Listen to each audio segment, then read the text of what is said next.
പ്രിയ സുഹൃത്തുക്കളെ, ഈ മരം ഏതാണെന്നറിയാമോ? ഇതാണ് കറുവ.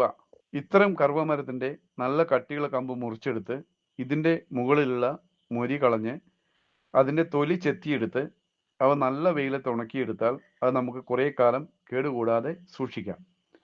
കറുവപ്പട്ട എന്നത് കറുവ മരത്തിന്റെ ഉൾവശത്തുള്ള തൊലി ഉണക്കി ലഭിക്കുന്ന ഒരു സുഗന്ധവ്യഞ്ജനമാണ്. ഇത് നമുക്ക് പാചകത്തിലും മസാലക്കൂട്ടുകളിലും ഔഷധ ആവശ്യങ്ങൾക്കും ഉപയോഗിക്കാം.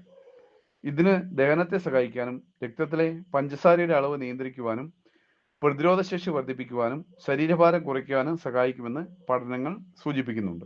കറുവപ്പട്ടയിൽ കൂമറിൻ എന്ന സംയുക്തം അടങ്ങിയിരിക്കുന്നതിനാൽ അമിതമായി കഴിക്കുന്നത് ആരോഗ്യ പ്രശ്നങ്ങൾക്കും കാരണമായേക്കാം.